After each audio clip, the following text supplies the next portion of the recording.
होंगे, स्वस्थ होंगे, मस्त होंगे। गाइस, अपने देश के अंदर कुछ न कुछ थोड़े थोड़े दिन में धमाके होते रहते हैं। अपने देश के अंदर थोड़े थोड़े दिन में धमाके होते ही रहते हैं। इतना तो आपको भी समझ में आता है कि ऐसे बड़े बड़े धमाके होते हैं कि हमारे देश के अंदर रहने वाले लोग पता नहीं उनकी बातों से प्रभावित हो जाते हैं। पहले सीमा जी आए, बोल रहे हैं। अब फ्रेंड्स, मेन मुद्दे पे आ जाते हैं। चलो, 9 जुलाई 2025 को कर्नाटक के उत्तरी कन्नड़ जिले की सुदूर इलाके में एक रूसियन महिला मिली। उस महिला के पास में 2 बच्चियां हैं। हमारी पुलिस टीम ने वो गश्त लगा रही थी तो कुछ कपड़े देखे, कुछ एक बच्ची को बाहर खेलते हुए देखा, तो हमारी पुलिस टीम वहाँ पहुँची तो वो दंग रह गई। महिला बाहर नहीं आ रही थी, आई तो उसने जो बताया उससे हमारे देश के अंदर इतना वो हो रहा है कि 8 साल में जंगल में कैसे रही। ये बात मैं आपको बताती हूँ कि 2016 में वो इंडिया आई रूस से। 2017 में उसका वीज़ा खत्म हो गया। 2017 में उसका वीज़ा खत्म होता ही 17 अप्रैल 2017 को वीज़ा खत्म होते उसको हमारे देश के अंदर Goa foreigners regional registration office वालों ने उसको 19 अप्रैल 2018 को नेपाल के लिए रवाना कर दिया। एग्जिट परमिट जारी किया था, यूँ कह रहे कि हमारे देश के Goa foreigners regional registration office वालों ने उसको एग्जिट परमिट जारी किया था, तो वो नेपाल के लिए निकल गई थी। चलो भाई, वो नेपाल के लिए निकल गई तो बता रहे हैं कि 8 सितंबर 2018 को वो भारत वापस आ गई। 8 सितंबर 2018 को वो वापस भारत आ गई। अगर ये तो हमारी सरकार को तो पता नहीं था, ये तो उस रूसियन महिला ने बताई है, वही बात बता रहे। अगर ये पहले से पता होता तो कुछ तो करते। अगर वो महिला इंडिया में रहना चाहती थी, उसकी वीज़ा खत्म हो रही थी, तो वो कुछ तो करती, कानून का सहारा लेती, कुछ भी करती, उसका भी परिवार होगा। पर भाई साहब, बात वहाँ खड़ी हो रही है कि हमारे देश के लोग कोई कुछ भी थोड़ी सी बात बता देता है तो उसमें इतने खो जाते हैं कि प्रभावित हो जाते हैं कि उनको कुछ दूसरा दिखता ही नहीं है। हमारे सभी मीडिया वाले हैं, जो भी है, उनको कुछ भी नहीं दिखता है। अब उनको यही दिख रहा है कि रूसियन महिला 8 सालों से जंगलों में कैसे रह रही थी, फूल पत्तियां खा रही थी, फूल पत्तियां खा रही थी, ये खा रही थी। क्यों भाई, फूल पत्तियां कैसे खाती होगी वो? अभी तो वो कह रही है 14 दिन से उस गुफा में थी, उस जंगल में तो 14 दिन से थी, तो पहले कहीं ना कहीं तो रही होगी, नहीं रही होगी भाई। हम समझ रहे हैं, हमारे देश के अंदर, हमारे पास में ऐसी, हमारे लोगों के अंदर, हमारी जनता के अंदर ऐसी भावनाएं रहती है कि किसी की गलत नहीं कहते हैं, अच्छी बात है, हमारी संस्कृति ही ऐसी है, हम मानते हैं।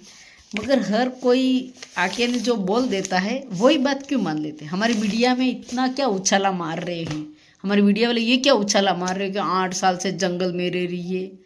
अगर जंगल में रह रही थी, वो अकेली थी, तो फिर ये बच्चे कहाँ से? वो कह रही है कि मैं हिंदू धर्म से प्रभावित हूँ, मैं भारतीय आध्यात्मिकता से गहराई से प्रभावित होकर हिंदू धर्म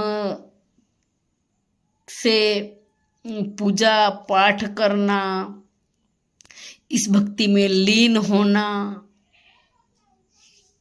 ये सब उसको अच्छा लग रहा है। अगर वो हिंदू धर्म से प्रभावित है तो हमारा धर्म जो कह रहा है वो उसको करना था, तो किसी का तो सहारा लेती। जरूरी है वो जंगल में रह के ही उस धर्म से प्रभावित होके ने गुफाओं में जाके?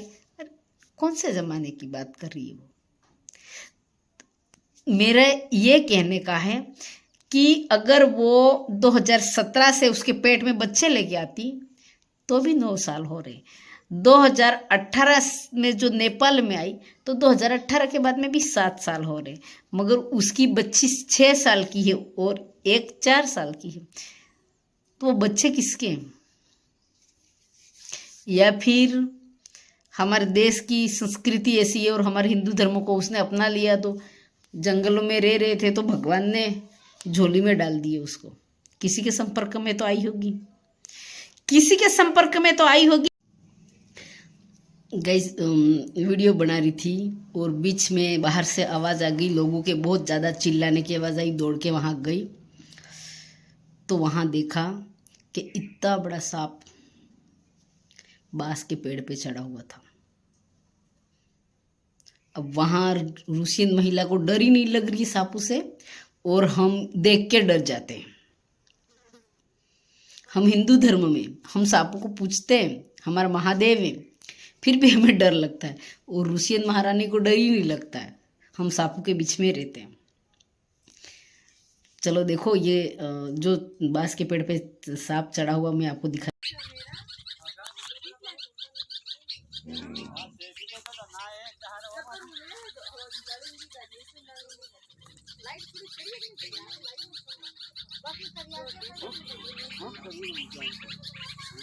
वो उतरियो चलो बाड़ी उतरियो, वो उतरियो।